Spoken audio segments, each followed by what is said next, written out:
Imagine with me for a second. It's November 18th, 2011. You get home from school and you hear about this brand new game that came out where the world is your oyster. You can make whatever you want, go wherever you want, and discover the curious finds that the game has to offer. You think, oh, wow, this is pretty cool. I think I might like a game like that. So you download the game, and then right as soon as you get past the loading screen, you're greeted with this.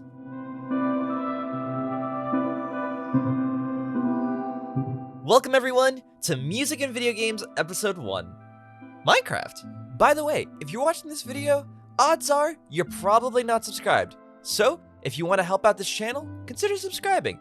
It's free, and it helps the channel grow. Thanks guys!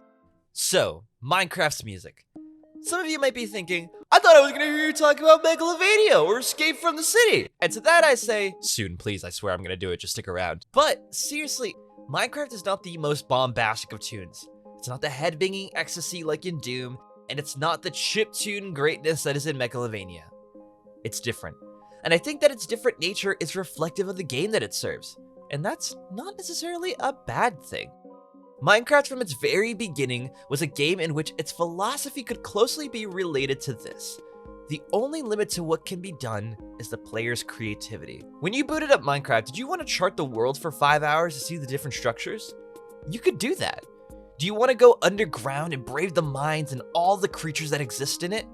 You could do that. Or, do you want to have a building competition with your friends where you all compete to build the least horrifying chicken? You could also do that. Link to that video in the info card. The only limitation was the desire of the player.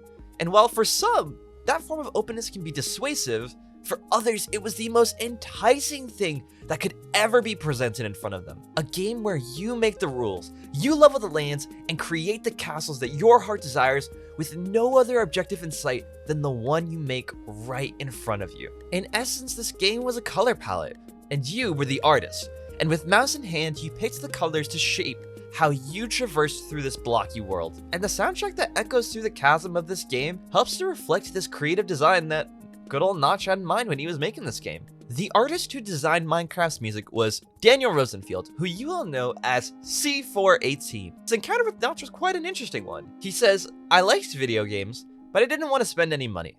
So I was drawn to indie games because a lot of game devs would just upload free stuff, you know? Little experimental games and stuff. So I got into the TIG source community, and Marcus, Notch, the creator of Minecraft, was there too.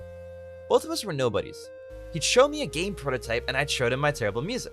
Then one day, he asked if I was interested in making music for his game, and since I felt like I had nothing going on, I said yes. I love reading about these chance encounters and seeing how two people with absolutely no connection can come together and create a masterpiece. What's perhaps even more interesting about their partnership was when they began working together, C418 couldn't necessarily design the game with any particular theme in mind.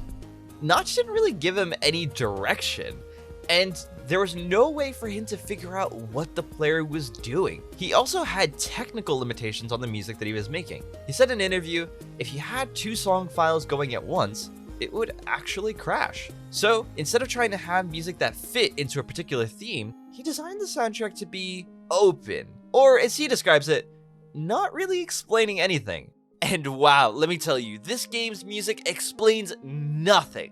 At the time of writing this, I've been listening to the soundtrack all the way through, and the best way to describe it is formless.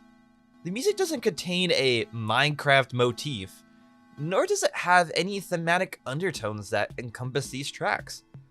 The music simply exists. And for the player, the music can either be the passing tone while walking through the fields, or the unforgettable sounds that play when you find your first diamond. Though this definitely wasn't the intention that C418 had, I believe his music created the frame for which people enjoyed Minecraft. Remember how I talked about Minecraft as a game in which the limit was derived from the player? Well, in the same way, the music opens itself up to the imagination of the player, and its interpretation and response is left fully to us. The music doesn't berate the player with clever riffs and copious amounts of layering to create this explosive musical effect. It's open, spacious, And like its game, it leaves itself to the player to determine how it's enjoyed. Something that I'm going to be talking about a lot in this series is how music cements itself into the memory of the player. There are potential moments for music to become eternally ingrained in the mind of the player when the music is accompanied by moments that resonate strongly with the player. Don't believe me? How many of you know this sound?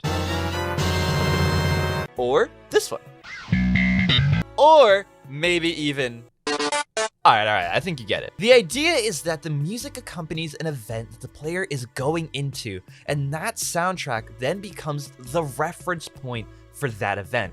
We see this all the time in games like Mario, where if I ask a fan what a Desert World's theme sounds like, they would have no problem telling me the trait that makes the Desert World's music unique. For the millions of people who have called Minecraft home, you remember the song that played when you first booted it up, the sensations that came with getting this new game, and the adventures that you'd embark on within it. And yet the music is not notably complex. It's music without form, without purpose. And while C418 might have called his music generic, I believe that the soundtrack painted the outer frame of the canvas that is our journey throughout this game. And every time that we would go through and paint our way through this world, that frame in some way would be there to hold us in, whether in a cave or on top of a cliff. And that's why I felt like this needed to be the first soundtrack that I talk about in games. Because if I was to start with a game that won Best Music Arrangement, then I wouldn't be able to enjoy the subtleties that come from games like this. Music does not have to be intricate in order to be memorable. That's the beauty of interpretation. When you listen through the Minecraft soundtrack, there is no direction, no end in sight, no goal. We're greeted with it, and it is solely in the player's hands how you enjoy it. If you consider yourself a fan in any way, I encourage you to go to Spotify and just listen to Volume Alpha all the way through with no distractions. When you do, you can see that blocky world of yours. Imagine the crazy build that you made with your friends years ago, and without ever booting up the game, be thrusted into the world that we all love so dearly. Minecraft's music is iconic, and yet, many outsiders would just consider this filler music. And that is the beauty of games. So, let me know, what is your Minecraft memory? Do you remember the music that played when you traversed through the Nether for the first time? Let me know in the comment section below. And hey, if you made it this far, consider leaving a like and subscribing if you haven't. It's perfectly free and it helps the channel grow. Look forward to seeing you all in the next video. Take care, guys. See ya!